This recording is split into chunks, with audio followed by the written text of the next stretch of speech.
Hello Scorpio, thank you for joining me for your weekly forecast for week commencing the 5th of November. This is for the Sun or the Ascendant, and it's a week which sees a new moon in your sign. This links brilliantly to the planet of dreams, and Neptune in your 5th solar house as it is has been fantastic for you around your imagination since 2012. So I think if you can show an individual talent over the next month, it has a great opportunity to really flourish.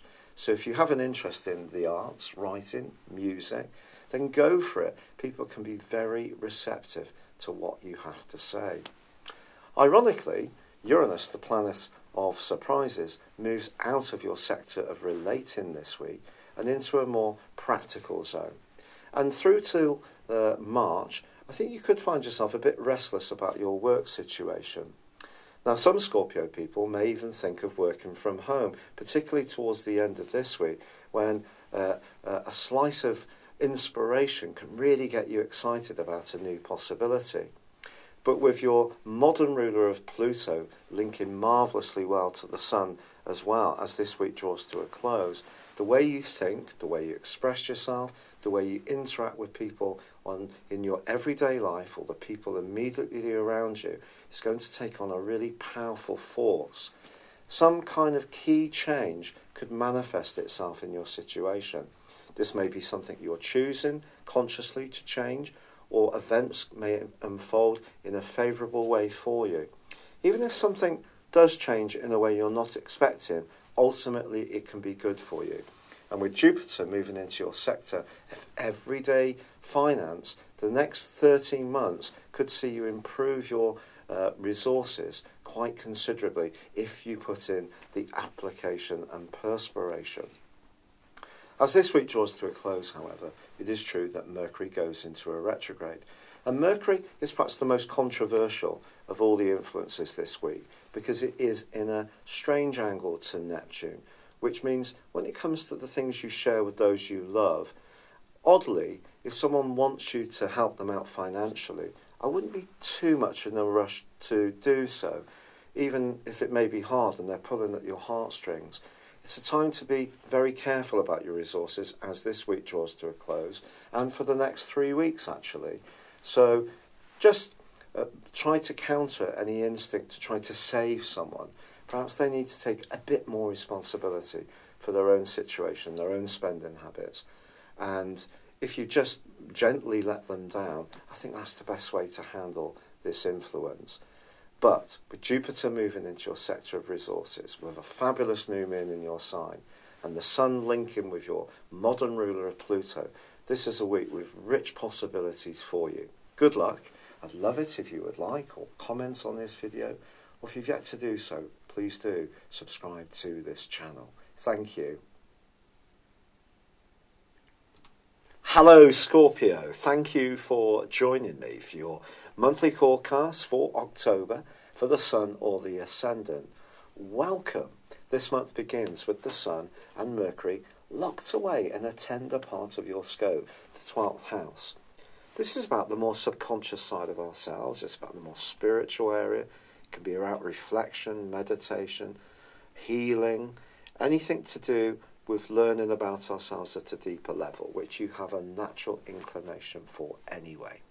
However, on the 2nd, there is a quarter moon in your sister water sign of Cancer.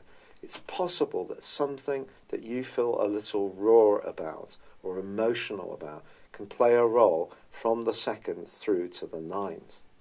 But we also have the big news story of the month. Venus, the planet of love, in your sign, gives you enormous magnetism.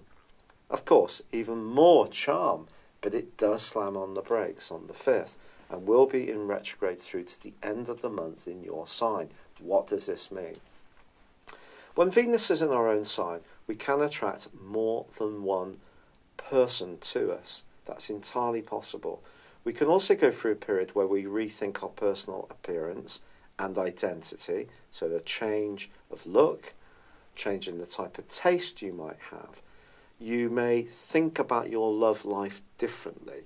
You're thinking about your love life in terms of your needs because Venus is in the 1st house. If it was in the 7th house, it's helping you to think about the needs of others. Now, in your 7th house, you have Uranus, the planet of the unexpected, which has been causing some tensions but opportunities ever since the 2nd week of May. Of course, through to the end of last month, off and on, it had been clashing with your traditional ruler of Mars in a very spiky, potentially defensive part of your scope, a 4th solar house, where you've wanted to be a bit more rugged about expressing your emotional needs and opinions, and not necessarily being quite so reserved as you often can be about your personal feelings. You're certainly frank and to the point about commenting on others, but when it comes to your own feelings, you can be much more private. Now, Venus and Mars are clashing in the first 2 weeks of this month, so it's not just this retrograde. What does this mean? Mars in the 4th house is about family, emotions, home. Venus in your sign is about you. Finding a balance between those two areas, between the feminine and masculine sides of your personal expression, is the key, but also how you're receiving information from others. Now, on the 10th of this month, Mercury moves into your sign, and I think that's going to be a real asset, because Mercury in the 12th house can make us a little bit anxious. It can see us circulating ideas and not checking them, so it can lead to sort of thinking things down a little bit. Once it moves into your sign, you can move into the present more. You're expressing your thoughts more lucidly. It can help to overcome some of the slowdown of energy that Venus retrograde will create. But on the 10th of this month, on the 9th of this month, we have the new moon. Mercury moves on the 10th. But on the 9th, that new moon is highly complex. The new moon in the 12th solar house is probably one of the tenderest of all the new moons, because even though it's about fresh starts or really trying to pursue the things that we feel will bring us greater happiness and contentment around our emotional life, the moon's about receptiveness. Obviously, the moon in the 12th house can see us feel a bit isolated, cut off from people, bottling things up a little bit potentially. And this new moon squares up with your modern ruler of Pluto, which is in a very powerful position. The 3rd house, been there since 2008. In that time, you've probably got yourself much more active in your mind or your body, just depends, or the way you've engaged with the world has become more intense. This creates a 12th 3rd house situation, something that may be quite controversial or a bit delicate may come into the open in the following month, and it may be you can't control it however much you try.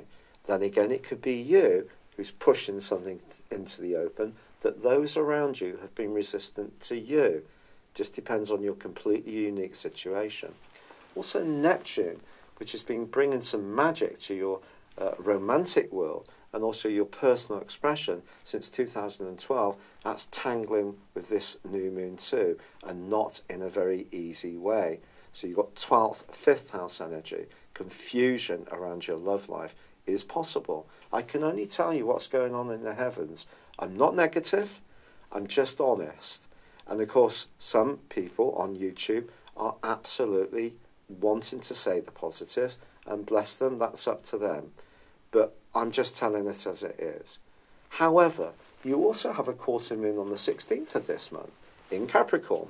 So that energy in Capricorn that you're getting from Pluto, but also crucially Saturn. So your words and your personal expression have taken on more gravitas since December the 20th last year, and also how you express yourself, more punch, more penetration. Well, Saturn's still there, Pluto's there. So this quarter moon in this part of your horoscope to do with how you think, again, can bring stuff into the open that's delicate. Maybe that you're making some kind of transition in the type of thinking that you have, maybe things that have lain dormant, that you've not wanted to embrace, or perhaps other people, as I say, have not wanted to hear. These things are travelling, they're moving, they're being stirred up. Believe me, this is a very powerful month, and it ain't just down to Venus's retrograde. But that brings us through to the 23rd. The sun bursts into your sign. You're going to feel a much greater sense of physical certainty. You're going to feel bolstered from a point of view of vitality. You're not going to feel so anxious. You're moving into the moment. You're taking charge. Then the reversing Venus meets the sun. Your sex appeal is going to be absolutely incredible. But also these two are in opposition with Uranus. Now, this is completely an opposite energy, remember, to the first house. Seventh house is about relating relationships. But Uranus is about freedom and independence. If you're in a relationship which is not meeting your needs and you feel stifled, you feel you can't be yourself, or you've just changed, this is a radical moment, potentially, in your whole life. Because this is pushing you to be more evocative about what's right for you. So you move from this tender period, thinking things through very carefully, not necessarily sure about some of the things that may come into the open, and then it's down to you. There could be some key decisions to make, particularly on the back of the full moon of the 26th, which is conjunct Uranus in your opposite sign. So it may be that someone you're involved with is a bit unhappy about you and is going to tell you in a forthright way. You can be very blunt. I have a lot of Scorpio in my horoscope, and I observe people's star signs and attitudes, obviously, avidly. And it never fails to amaze me how Scorpio people can be very private about how they feel and very outspoken about what they feel other people should be doing. Is this true of me too? Well, I am doing this, aren't I? So it must be. But this is a strength as well. But integrating your feelings and telling people how you feel and not feeling you have to squirrel them away out of sight is part of your transformation as a person with all that energy in the third house. It's pushing you to rethink, to be more radical about what you say. Radical doesn't mean bad. Nothing would change. Everything would stay the same. It would be stuck. And because you're a fixed sign, you generally like things to be the same. And then when big changes come, they tend to come in a huge way. And that is possible as this month draws to a close, because that opposition between the Sun and Venus, which is giving you awesome attraction of good things to you, with Uranus, is also dissecting on the axis across the North Node in Leo and the South Node in Aquarius. South Node in Aquarius, very close to Mars, is about freedom of emotion. The North Node in Leo is about you gaining recognition, acclamation. You need to be heard. It's a kind of mini Jupiterian influence. But we have a grand fixed cross. Something that doesn't want to shift is going to shift for us all. In the world in general, there's big changes coming. And I think things that have been hidden away for you are going to come into the open. And some of it may be about really coming to terms with who you are and saying, this is who I am, being more open about it, and it's absolutely fine. This is the way I am. It's exciting. You can almost regenerate your whole being. But I do think some things that are no longer working need to die and wither on the vine. And no sign understands transformation better than yours. But this is a very important month for transformation. And I do think it could be around relationships of all kinds, with a boss, an organisation, a partner, your attitude or relationship with yourself. They're all under review. It's been a real pleasure being with you, Scorpio. I'm so grateful for all the kind suggestions that have been made about my rheumatoid arthritis. It really has been quite a time. I'm now doing the CBD oil, been doing the turmeric, been doing that for some while. Found out it works better if it's heated, so putting it in soups and tea, using ashwagandha as well, and also Serapis, and that's, I think, helping a bit. But I have taken the first lot of medication and it hasn't worked. So they want to put me on methotrexate. And if you know anything about rheumatoid arthritis, you know it's got a fearful reputation. It's a chemo drug. So we have to see how I do. I've got the next 3 or 4 weeks to try and test out the natural stuff just that bit more. But the inflammation is quite high still in my blood markers. But I'm so grateful for all your support. and it means so much. I'm sorry this video is late yet again, and I will endeavour to do better next time. But for now, good luck and goodbye. Hello, thank you so much for watching my video. I'd love you to join me at my Horoscope Ace app. You can find this at www.horoscope-ace.com.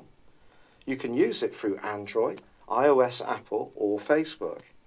Check out your ascendant or your moon sign or download your free birth chart. There's all your favourite videos, plus there are daily, weekly, monthly and yearly horoscopes for general, love, Chinese and Indian astrology. If your passion is tarot, there's my brilliant 3-card money or love tarot readings too. And it's all there at www.horoscope-ace.com. Thank you.